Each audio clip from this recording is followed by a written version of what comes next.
Good afternoon, everyone. Thank you guys for tuning in for our first ever Facebook Live event. My name is Olivia, and I'm one of the interpretive specialists here at the Fort Worth Zoo. So you'll oftentimes find me doing the keeper chats around at different exhibits. And joined with me, I have 3 giraffes behind me getting a little snack. Right behind me is Dilly. Dilly is our 5-year-old female. Down below her is Rudy. He is almost 2 years old. And then Walter is on the other side of me. He is our next breeding male giraffe. So today we're going to talk a little bit about giraffe adaptations. And what an adaptation is something that uniquely fits an animal into its natural habitat and helps it survive and thrive. So something that's an adaptation in humans is our thumbs. So that gives us the ability to open jars, easier to write, and do other tasks much easier. So one of the most obvious adaptations in a giraffe is their height. So an adult female giraffe averages between 14 and 16 feet, or about 3 adult female humans stacked on top of each other, while a male giraffe is between 18 to 20 feet, or about 3 fully grown males stacked on top of each other. Now that really big height allows them to get all the leaves at the very tops of the trees out in the African savanna. So while other species compete for those leaves that are further down below the trees, giraffes have minimal competitions up at the top. So that height also gives them the nickname, the watchdog of the savanna, because they're able to see much further distances than the other animals in the savanna. So they can easily see any other predator or potential danger coming towards their area. Now, the way that they are so tall, one thing is their necks. So just because they have super long necks doesn't mean that they have any extra bones in them. They actually have the exact same number of neck bones, called vertebrae, that we do and almost all other mammals do. They have 7 neck vertebrae. They're just much, much larger. So down here, we actually have an example of a giraffe vertebrae and a human vertebrae, and you can see exactly how much larger the neck bone is in a giraffe as opposed to a human. Now, one other super cool adaptation that giraffes have, you can see as Dilly reaches out and grabs this acacia browse that I'm feeding them today, is that super long, movable tongue. So that is actually called a prehensile tongue. And prehensile means that they are able to grasp. So they are able to wind that tongue around the acacia and pull out any twigs or leaves that they can.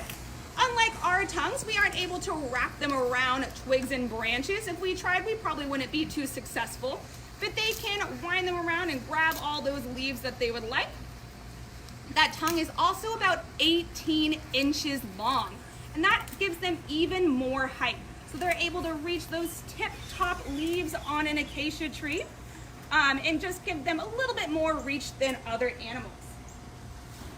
Now, yet another adaptation in their tongue is the color. So if you see Dilly's tongue as she sticks it out, I'll try to get her to stick it out just a little bit for y'all. It's a dark purpley black color.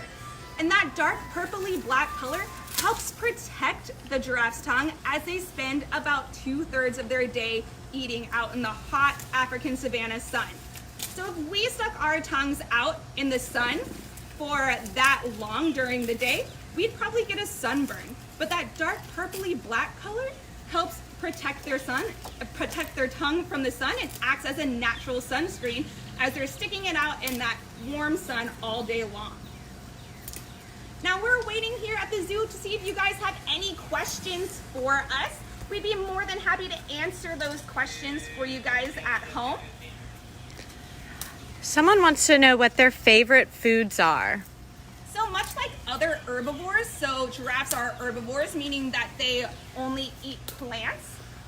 They love fruits. So they love things like watermelons and other super sweet items, because to them that's like a big bowl of ice cream. It's going to be the item in the highest calorie value, the sweetest item, things like that.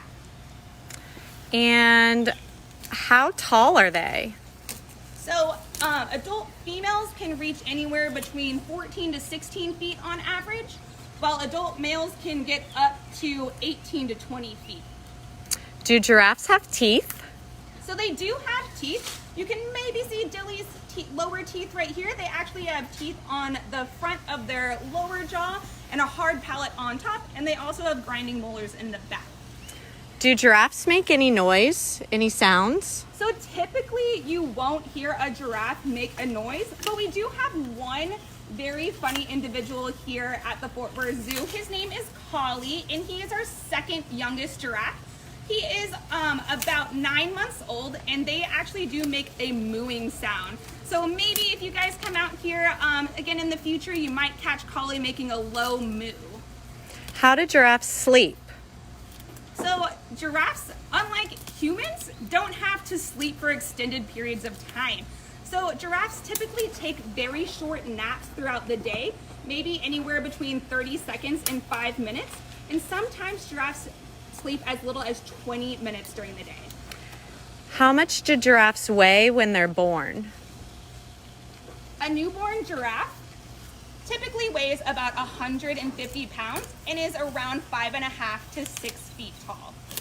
What is the gestation of a giraffe? On average, a giraffe's gestation is around 15 months. How many giraffes do you have at the Fort Worth Zoo? We have 10 giraffes here at the Fort Worth Zoo, and most of the time you'll see around 8 out in our yard at a time. Who is the oldest giraffe? Our oldest giraffe is Brandy. She is actually in the back right of the exhibit right now, over by the Jeep, and she's 22 years old. How many different subspecies of giraffe are there? So there's 9 different subspecies of giraffe, and here at the Fort Worth Zoo we have 2. So these guys right here, they are reticulated giraffes, Dilly and Rudy. And we also have Acacia, who is a Rothschild giraffe. Do giraffes have different patterns? So they do have slightly different patterns based upon the subspecies. So reticulated giraffes are going to have a very defined spot. So all those brown spots are going to be divided by those white lines in between them. While Rothschild, they're going to kind of have a sandy blended spot coloring. And do giraffe spots work as camouflage? They do help them camouflage in the African savanna between those trees and the grasses. Are giraffes endangered? They are endangered. So giraffes are actually very endangered and are actually losing numbers faster than some of our more well-known animals such as elephants. And I think you have an activity for kids at home. Can you explain that for us? Yeah, so we know a lot of kids are stuck at home this week because schools are out. And so we have planned a couple activities for y'all here. Today we're gonna talk about Giraffes Strides. So a stride is the distance that it takes the distance that a giraffe travels in one footstep.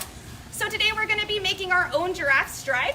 So what you guys need at home is just 2 pieces of paper.